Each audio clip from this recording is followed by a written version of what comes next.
My girlfriend said, "We broke up months ago. You really thought we were still together?" While I was still paying rent and sleeping beside her, I replied, "Understood," packed my life out of our apartment, and let her believe she'd won. Days later, her sister admitted, "I don't even know where to start with this. I'm sitting in my car at 3 a.m. because I can't bring myself to go back to our apartment right now. What I discovered today has completely turned my world upside down. I'm 28, work night security downtown, finishing my criminal justice degree through community college. I make about $42K a year, not much, but I'm good with money. My girlfriend Sloan and I have been together for 6 years. She works part-time at a boutique, makes around $18K. We've lived together for 3 years, and I cover rent, utilities, and most shared expenses since I make more. Sloan's always been social, goes out with girlfriends Friday nights, weekend trips to visit her sister. I'm more of a homebody between work and school, but I've always supported her social life. I trusted her completely. Yesterday, I was scrolling Instagram when I saw something that made no sense. Our mutual friend Knox had posted photos from a birthday party last weekend. In the background, I could clearly see Sloan kissing some guy I'd never seen before. She was wearing the dress she bought last month for her girls' weekend with college friends. I texted Knox, "Hey man, was Sloan at Jake's party last weekend? Thought she was out of town with college friends." His response hit me like a truck. "Dude, I thought you guys broke up months ago. She's been bringing Dex to everything since February. Did you guys get back together? Broke up months ago? Who the hell is Dex? I've been living with her, sleeping next to her, paying our bills, and apparently everyone thinks we broke up in February." I called Knox immediately. "Knox, what do you mean we broke up? We live together. We were together last Tuesday when you came by." "Jesus, Jace. Sloan's been telling everyone you guys ended things in February. She said it was mutual and you were figuring out living arrangements, but that she was single and dating around." "We didn't break up. We've been planning a vacation for next month." There was no break, no breakup, nothing. After I hung up, I spent hours going through social media like a detective. For the past 3 months, every time Sloan said she was having a girls' night or visiting her sister, she'd been with this Dex guy. Photos of them at restaurants, concerts, looking like a couple while I was working nights thinking she was just out with friends. But here's what really got to me. She looked happier in those photos than she'd looked with me in months. Like she was living this whole other life where I didn't exist. I also found something that made my blood boil. Sloan's been active on dating apps using photos from our relationship, actual photos from our trips together, but with me cropped out. One photo from our mountain weekend last fall now shows just her on the hiking trail with the caption, "Love exploring new places. This could be you next to me." She's been using our relationship as promotional material for finding my replacement while lying to everyone about our status. I've been sitting in this parking lot for 2 hours trying to process this. How long has she been planning this? How long have I been some kind of joke to our mutual friends? How long have I been paying rent and utilities and groceries for someone who's been telling everyone she's single? She's supposed to be back tomorrow evening from her weekend with college friends, which I now realize is probably a romantic weekend with Dex. I don't know how to even bring this up without losing my mind. Update 1. I decided to use the weekend while she was gone to get my affairs in order and figure out exactly what I was dealing with. First thing I did was call her sister Mara. Sloan and I have always gotten along well with Mara. She's been to our apartment several times, knows we live together, seemed to like me. I figured if anyone would tell me the truth about what Sloan has been saying, it would be her. "Mara, this is Jace. I need to ask you something, and I need you to be completely honest with me." "Oh hey Jace, what's up? Has Sloan told you that we broke up?" There was this long pause. Why are you asking?" "Because I just found out she's been telling our mutual friends we broke up months ago, and I'm trying to figure out how widespread this lie is." "Oh God, Jace. This is really awkward. Just tell me the truth, Mara. Please." "She told me and Mom that you guys ended things in February because you were being too controlling about her social life. She said you wouldn't let her go out with friends and that you were making her feel trapped." I nearly dropped the phone. Controlling? Mara, I've never tried to control her social life. I encourage her to go out. I pay for her Ubers home when she goes out drinking so she doesn't have to worry about getting back safely. I know this is weird to hear, but she said you'd been fighting a lot and that you were threatening to kick her out if she didn't stop seeing her friends.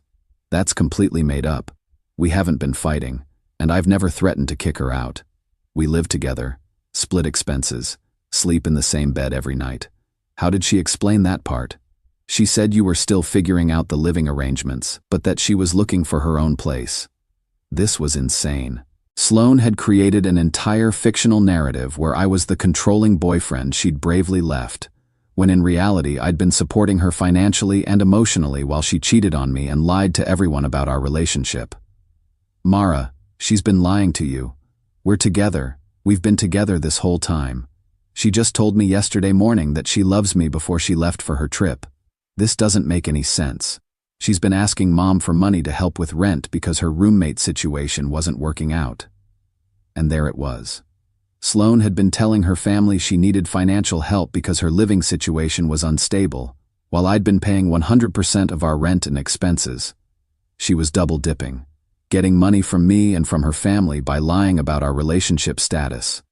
After I hung up with Mara, I called my buddy Wade from work. Wade's been through a messy divorce, and he's pretty practical about relationship stuff. Wade, I need your help with something, and I need you to not ask too many questions until I explain everything. What's going on, brother?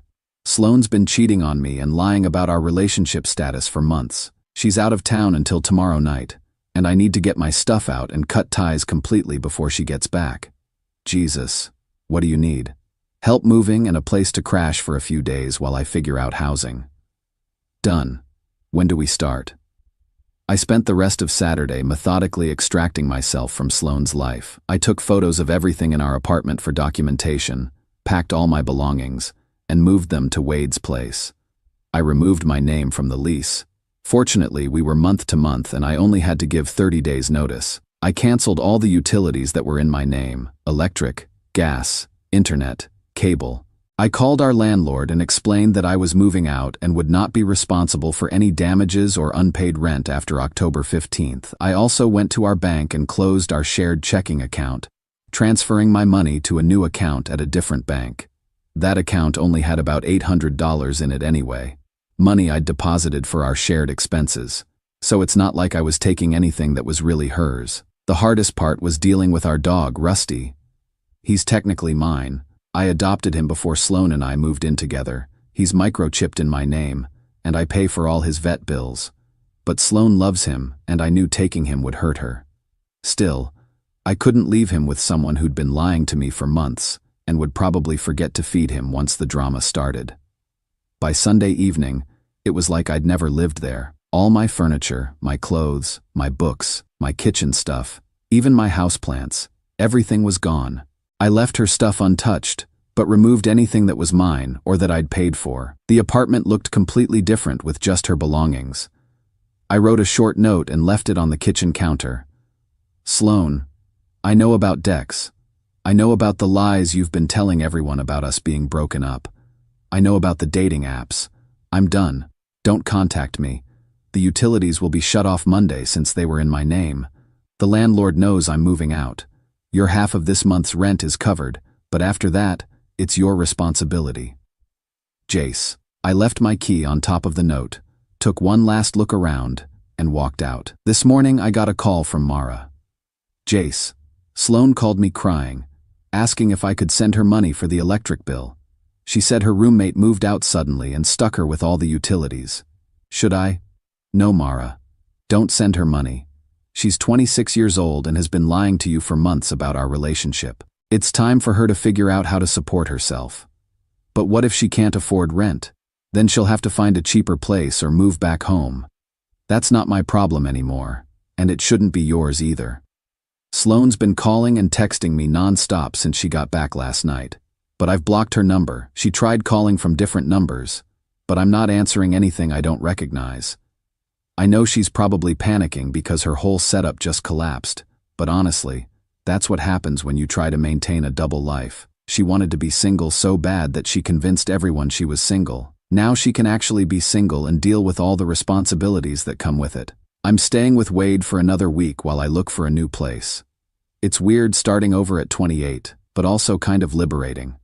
For the first time in years, I'm only responsible for my own bills and my own choices. More updates to come as this situation develops.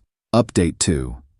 Things have escalated significantly since my last update, and I'm honestly shocked by how desperate and manipulative Sloane has become now that her safety net is gone. First, let me address what happened when she came back from her weekend trip. Wade has a security camera at his apartment complex, and Sunday night around 11 p.m., we saw Sloane's car pull up outside. She sat there for about 20 minutes before getting out and walking around the building, trying to figure out which apartment was his. Wade and I watched from his window as she called my phone repeatedly, pacing around the parking lot. Eventually, she gave up and left, but not before leaving a note on Wade's car that said, "Jace, please call me. We need to talk. This is all a huge misunderstanding." Monday morning, I went to my supervisor at work and explained that I was dealing with a personal situation and might need extra security awareness in case my ex-girlfriend tried to contact me at work. My supervisor was cool about it and said they'd keep an eye out. Good thing I did, because Tuesday night around 2 a.m. during my shift, Sloane showed up at the office complex where I work. I was doing my rounds when I got an alert that someone had entered the parking garage.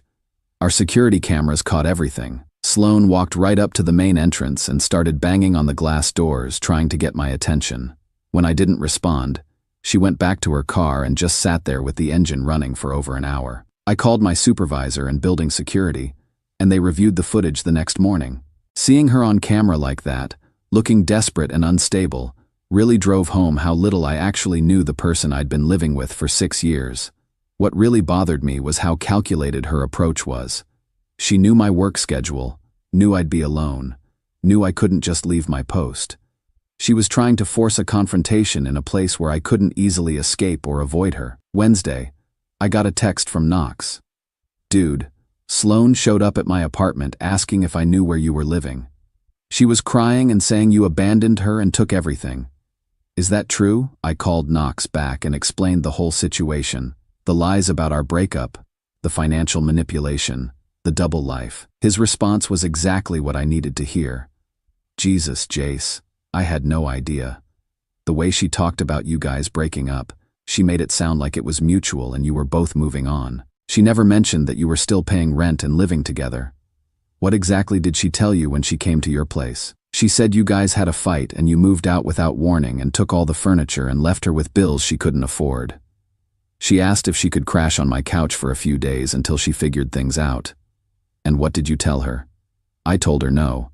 After what you told me about the lying and cheating, I'm not getting involved in this drama."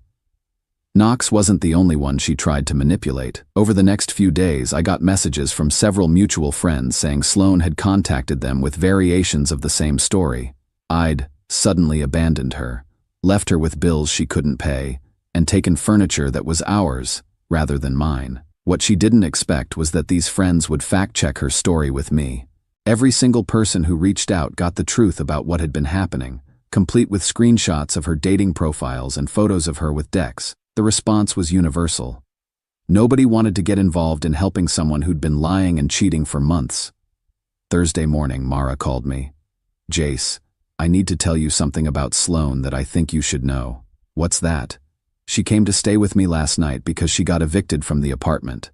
While she was here, she was on the phone with someone. I think it was Dex. And she was talking about how this was all part of her plan." "What kind of plan?" "She said something about how she'd been planning this transition period for over a year. That she needed to keep things stable with you financially while she figured out what she really wanted. She said she never expected you to just disappear completely because you're too nice and would always take care of her." I felt sick hearing this. She planned this for a year? That's what it sounded like. She was complaining that Dex doesn't want to move in together now because he doesn't want the drama of dealing with her ex-boyfriend situation. She seemed angry that her plan backfired. So there it was. Sloane hadn't been confused about what she wanted or going through a rough patch in our relationship. She'd been systematically planning to replace me while using me as financial and emotional support during her transition. She'd kept me around as a safety net while she built her exit strategy. The most satisfying part of Mara's call was what came next. "Jace, I wanted you to know that Mom and I aren't going to help her financially anymore. After learning the truth about what she was doing to you, We're both disgusted. She's 26 years old, and she needs to learn to take care of herself instead of manipulating people who care about her. I appreciate that, Mara. I really do. She's been lying to our whole family for months, making us think you were controlling and abusive when you were actually supporting her the entire time. That's not okay. The final piece of validation came yesterday when I talked to the manager at the boutique where Sloan works. I needed to update my emergency contact information for insurance purposes anyway, so I mentioned that Sloan and I were no longer together. "Oh, that's too bad," the manager said. "Though I have to say, it explains some things about her behavior lately." "What do you mean?" "She's been calling in sick a lot more often, and when she is here, she spends most of her time on her phone texting. We've had to talk to her about customer service complaints because she's been distracted and rude to clients." "How long has this been going on?" "Since around February, I'd say. Right around the time she started talking about this new boyfriend she was seeing." Even at work, Sloane's focus had been on her double life rather than her responsibilities. She'd been coasting at her job while I carried the financial burden of our shared life. I'm settled into a studio apartment now. Nothing fancy, but it's clean and affordable and completely mine. Rusty loves having his own space again, and honestly, I'm sleeping better than I have in months. I know Sloane is struggling now that reality has hit, but that's the consequence of trying to manipulate multiple people for your own convenience. She wanted the freedom of being single while keeping the security of our relationship, and when I discovered the truth, she lost both. Final update coming once I'm completely settled, and this drama is behind me. Final update. It's been over a week since I disappeared from Sloane's life, and I'm finally ready to share how this all concluded. The aftermath has been even more revealing than the original discovery, and it's confirmed that leaving the way I did was absolutely the right choice. First, an update on the practical stuff. I'm fully moved into my studio apartment, and it's amazing how much peace of mind comes with knowing that every bill, every piece of furniture, every responsibility is mine alone. No more wondering if I'm being taken advantage of or supporting someone else's secret life. Rusty has adapted perfectly to our new place. He seems calmer too, which makes me wonder if he was picking up on the tension in our old apartment that I was too blind to see. But the real conclusion to this story is what happened with Sloane's increasingly desperate attempts to get me back once she realized how dependent she'd been on my stability. Last Thursday, she somehow got my new address. I'm still not sure how. I didn't give it to anyone except my work and my landlord. She showed up at 7 p.m. just as I was getting home from class, standing by my car in the parking lot. "Jace, please, we need to talk. You can't just throw away 6 years without giving me a chance to explain." I stood there looking at her, this person I thought I knew, and felt absolutely nothing. No anger, no sadness, no nostalgia. Just empty. "There's nothing to explain, Sloane. You made your choices over the past year. Now you get to live with the consequences. It wasn't what you think. I was confused about what I wanted, but I never stopped caring about you. You were confused for an entire year? You were confused when you were making dating profiles with our photos? You were confused when you told your family I was controlling you? You were confused when you were planning your transition period while I paid all our bills?" Her face went white. She hadn't expected me to know about the family lies or the year-long planning. "How did you? Who told you that? Does it matter? The point is, I know who you really are now. I know that our entire relationship was just a convenience for you while you figured out what you actually wanted. That's not true. I loved you. I still love you. I just needed some space to figure things out." "Space? You had plenty of space, Sloane. You had space to date other people. Space to lie to everyone about our relationship status. Space to use my income while you played house with someone else. What you didn't have was the honesty to tell me what was happening." She started crying then, but it felt performative. Like she was trying to trigger my protective instincts rather than expressing genuine emotion. "I made mistakes, okay? But we can work through this. We've been together for 6 years, Jace. That has to mean something. It would mean something if those 6 years had been honest. But I have no idea how much of our relationship was real, and how much was just you using me as a safety net." "I wasn't using you." "Really? Then why did you keep me around while you were building a relationship with Dex? Why did you let me pay all our bills while you told your family you needed money? Why did you lie to everyone about our status unless you were getting some benefit from keeping me in your life?" She couldn't answer any of those questions, which was answer enough. The conversation ended with her begging me to reconsider, promising she'd end things with Dex, promising she'd be honest from now on, promising she'd change. But promises from someone who'd been lying for a year mean nothing. Sloane, even if you were sincere about changing, which I doubt, the trust is completely gone. I can't be in a relationship where I have to constantly wonder if you're telling me the truth or planning your next exit strategy. So that's it? You're just going to disappear on 6 years like it meant nothing? I'm not disappearing on 6 years. I'm walking away from someone who disappeared on 6 years while pretending to still be in the relationship. That was the last time I saw her. Over the weekend, I heard through Knox that the situation with Dex had fallen apart. Apparently, once he realized the drama involved Sloane lying to and financially manipulating her live-in boyfriend, he decided he didn't want to be part of that mess. He told people at a party that he thought Sloane was actually single and that he wouldn't have gotten involved if he'd known the truth about her living situation. So now she's lost both relationships and has to deal with the financial reality of supporting herself for the first time in years. Mara texted me yesterday with the final piece of information I needed to close this chapter. Sloane moved back home with Mom and Dad. She's been telling everyone that you stole all the furniture and trapped her financially, but Mom shut that down real quick. Mom told her that if she was old enough to lie and cheat, she was old enough to deal with the consequences without playing victim.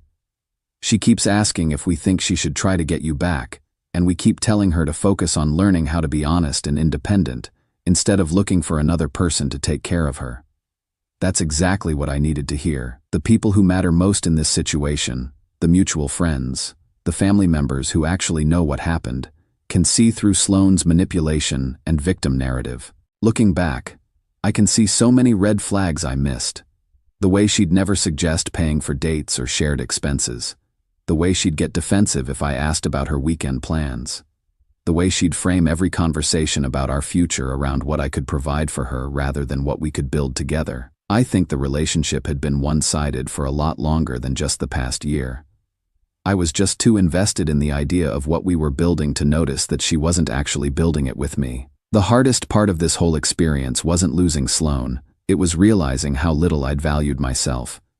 I'd been so focused on being a good provider and a supportive partner that I never asked myself if I was getting the same energy back. I'm 28 years old, I've got a stable job, I'm finishing my degree, I've got my own place, and my dog and friends who actually respect me.